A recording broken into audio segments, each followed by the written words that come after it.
প্রিয় দেশবাসী, আসসালামু আলাইকুম। আরবি নার্সারি থেকে আমি আপনাদেরকে শুভেচ্ছা ও স্বাগতম জানাচ্ছি। চায়না টু লিচুর বাগানে পরন্ত বিকালে আপনাদেরকে আমি আপনাদেরকে নিয়ে আসলাম।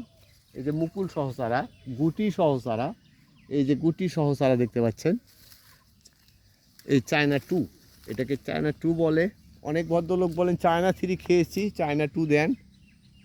হ্যাঁ, তো গাছগুলোর গোড়ালিগুলো দেখেন, গাছগুলোর গোড়ালি দেখেন কত ঝাঁকড়া, কত সুন্দর, কত মজবুত।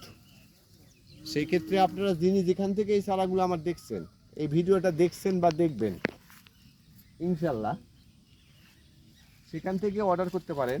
দেশি এবং প্রবাসী ভাইয়েরা যিনি যেখান থেকেই, প্রবাসী ভাইদেরকে বিশেষ করে বলছি, আপনারা বাড়িতে ছেলে মেয়ে স্ত্রী বা বাবা মাকে রেখে গেছেন, হয়তো একটা গাছ রোপণের চিন্তা ভাবনা করছেন, কিংবা 10টা গাছ রোপণের চিন্তা ভাবনা করছেন, 5টা গাছ রোপণের চিন্তা ভাবনা করছেন, হয়তো বা যোগাযোগ করতে পারছেন না, তো ইনশাল্লাহ আমার স্ক্রিনে হোয়াটসঅ্যাপ ইমো নাম্বার দেওয়া আছে, এই নাম্বারে যোগাযোগ করবেন। ইনশাল্লাহ এই চারাগুলো পেয়ে যাবেন, কোনো সমস্যা হবে না। আমরা দেশের প্রত্যন্ত অঞ্চলে কুরিয়ার সার্ভিসের মাধ্যমে প্যাকেটিং করে এই গাছগুলো পৌঁছে দিয়ে থাকি। সেই সাথে আপনারা ভালো থাকবেন, সুস্থ থাকবেন, নিরাপদে চলাফেরা করবেন এবং সাবধানে চলাফেরা করবেন।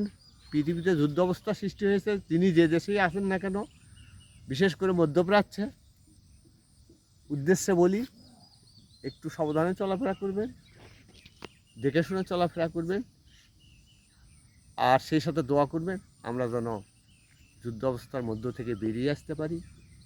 আমরা যুদ্ধ চাই না, শান্তি চাই। এই কামনায় আমি শেষ করছি।